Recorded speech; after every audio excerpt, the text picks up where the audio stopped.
think it's twofold. There's one from an oversight, a fiduciary duty to validate the margin that's coming in from the CCP, from clearing members, etc. And then the second is the buy side have a longer turnaround time to process anything and to prepare for margin.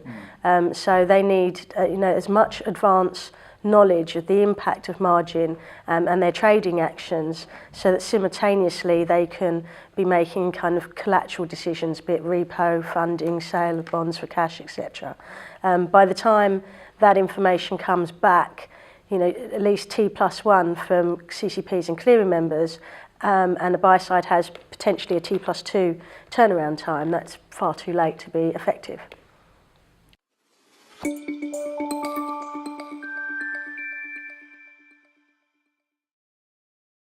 Yeah, so it varies. In the first place, much of the interest is literally just being able to compare different CCP offerings in terms of actually being able to quantify the potential differences between margin methodologies between CCPs. So that's usually where the conversation starts. But then after that, we also see a lot of interest from an optimization perspective. So having started clearing, being able to make decisions on an ongoing basis in terms of the best clearing broker, the best clearing venue, the best clearing broker, and other optimizations around that.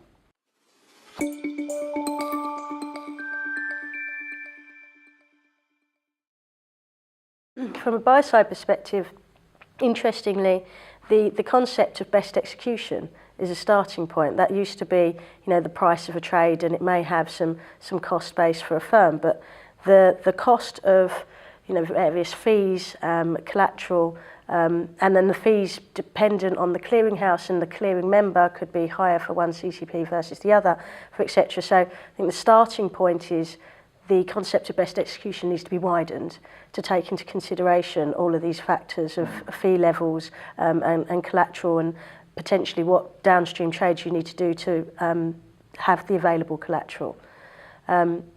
So that's definitely one part of it, and then it goes back to what I said previously, that if you need to have collateral settled within the CCP for that CCP to accept your trade, then that collateral needs to be instructed at the same time of executing your trade.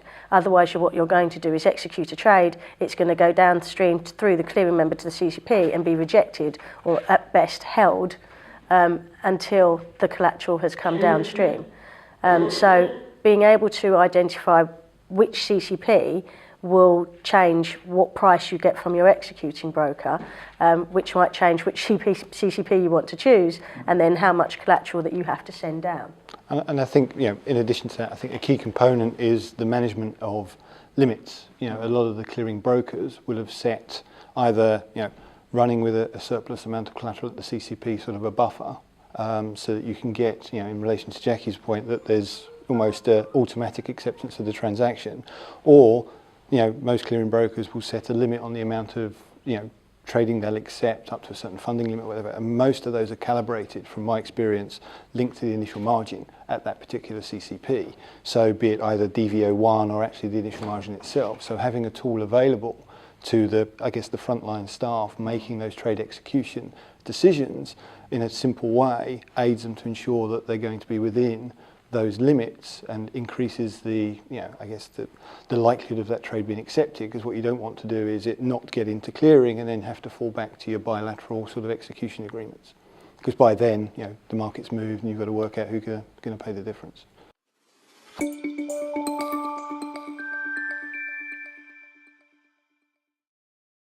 There are a number of dimensions that people are particularly interested in optimizing.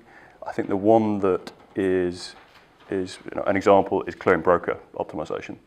So it's obviously common for a buy-side firm to have multiple OTC clearing brokers, and suddenly that obviously is creating optionality, potentially creating optionality if there's two clearing brokers for a single fund, and therefore on a trade-by-trade basis, you're interested to see where is the most margin-efficient location to a clearing broker to clear that trade through.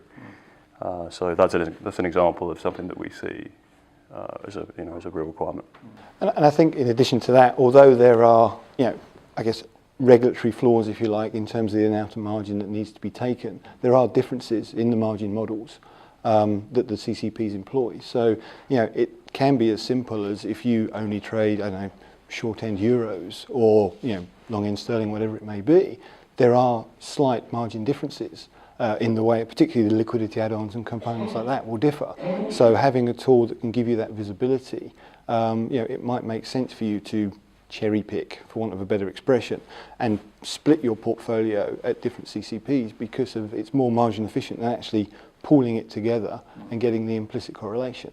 Now, I think where the optimization really kicks in is obviously the next level of complexity, where you're trading multiple products. So this is where you've got the OTC component, and you've then got exchange traded derivatives, be it, government bond futures, and you're trading some kind of relative value strategy.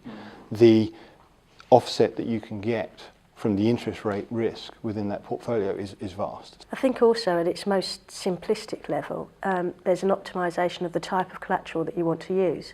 Because tying together from the different clearing brokers, each of them have a different stance on what their preference is, be it cash versus securities, if it's on balance sheet or not.